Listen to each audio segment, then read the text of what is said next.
least 20 people have left the Azovstal steelworks where the last Ukrainian troops are holed up in Mariupol. Concerns grow for the thousands that remain. Ukraine accuses Russia of allegedly seizing several 100,000 tons of grain, putting the world's food security at risk.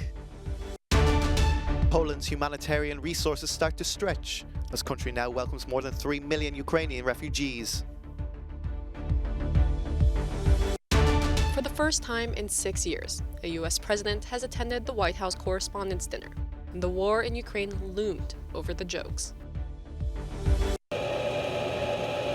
20 people have been evacuated from the Azovstal steelworks in Mariupol on Saturday.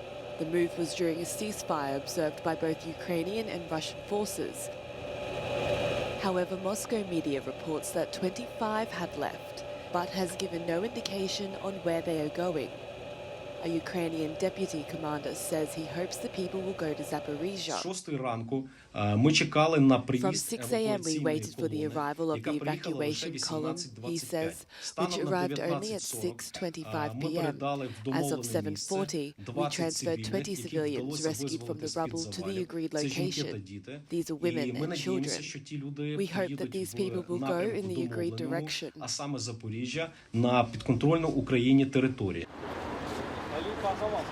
Families of loved ones trapped in the besieged port city demonstrated in Kyiv as conditions for the 3,000 people still holed up at the plant are extremely dire. We don't live, we survive, says Natalia, the wife of a soldier in Mariupol.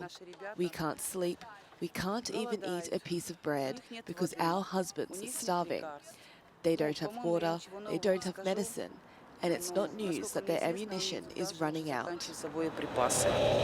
These images released by the Azov battalion show a residential building coming under attack in Mariupol. The unit of the National Guard of Ukraine says the fate of 16 people hiding in the basement is unknown. It's not clear when these were taken. Western countries are continuing to express clear support to Ukraine by providing military equipment to help repel the Russian invasion. The US Army released footage from April showing armoured personnel carriers being loaded onto trucks in Georgia in preparation for them to be shipped to Ukraine. And in a phone call to Volodymyr Zelensky on Saturday, President Emmanuel Macron said France will also step up military and humanitarian support to Ukraine. On the ground, the fighting continues. In the eastern region, soldiers on the front line are digging in preparation for an expected Russian advance.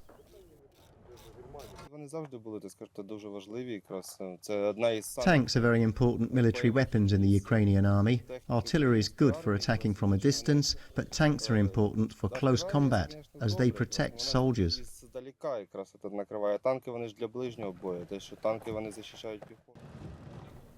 The amount of military hardware from the West flooding into Ukraine has prompted the Kremlin to claim Russia is in a proxy war with NATO. But as the rhetoric ramps up, it's clearly Ukraine that's suffering the destruction.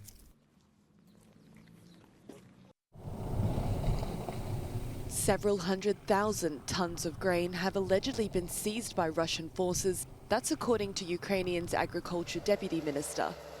Moscow is accused of removing it from Zaporizhia, Kherson, Donetsk and Luhansk regions.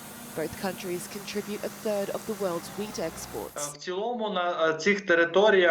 In total, these areas have about 1.5 million tons of such grain crops, the Ukrainian Deputy Minister of Agriculture says.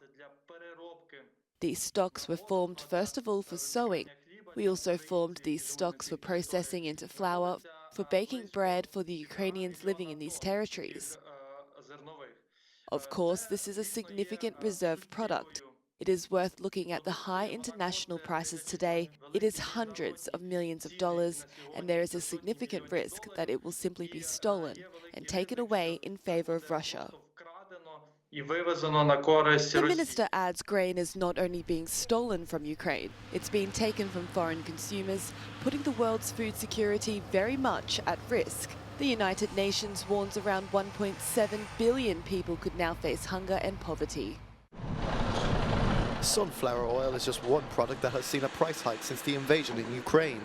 With trucks unable to get the oil out of Ukraine, oil company owners in the Netherlands, like Aziz Odilov, is struggling to keep up with demand.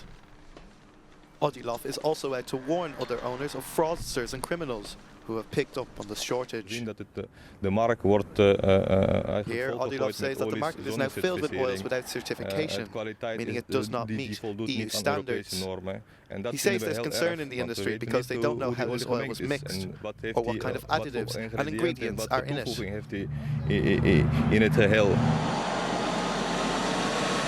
The shortages are clearly visible in the Netherlands supermarkets. Before the war, the cheapest brand cost €1.49 per litre. If you can find it, that same oil will now cost you €3 per litre. Some supermarkets are asking for up to €5 for just 1 litre of sunflower oil.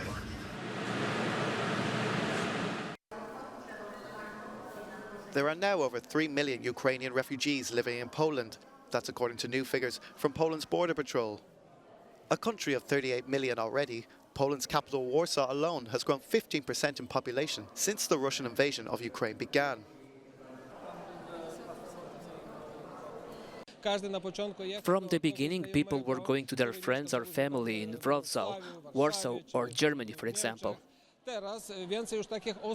Now people are just leaving the bombed cities and they do not know where to go, what to do, or under what conditions they can stay here.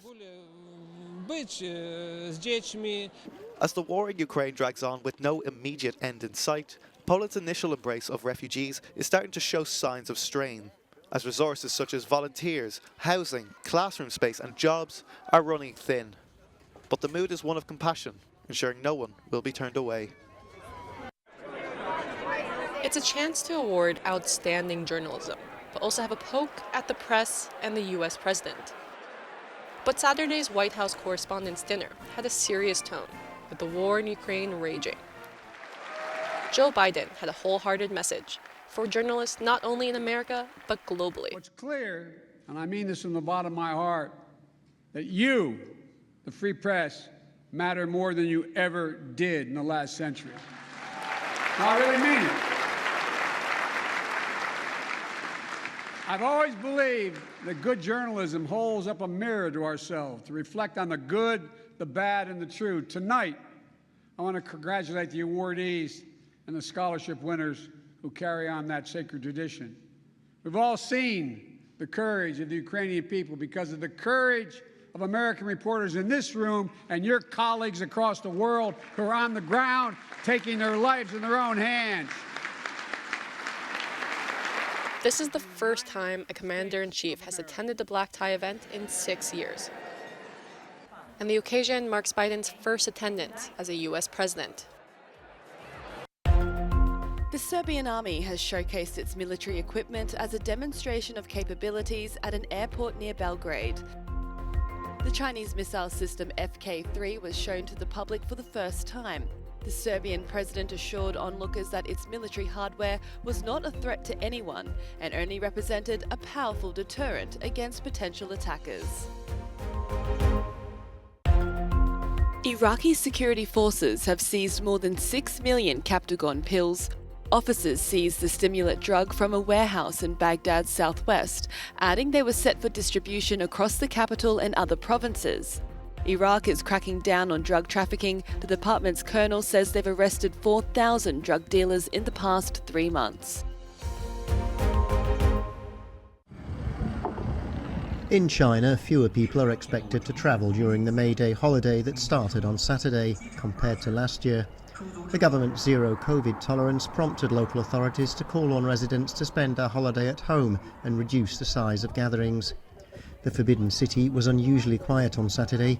Normally the World Heritage Site attracts large crowds. Now people have to show negative PCR test results taken within 48 hours when visiting public facilities. Sales were okay last year, said this souvenir shop worker, but have been miserable this year. The number of vehicles entering the Dandong-Fuxin Expressway in Liaoning province is expected to reach a maximum of 900,000 a day over the holiday, say local media.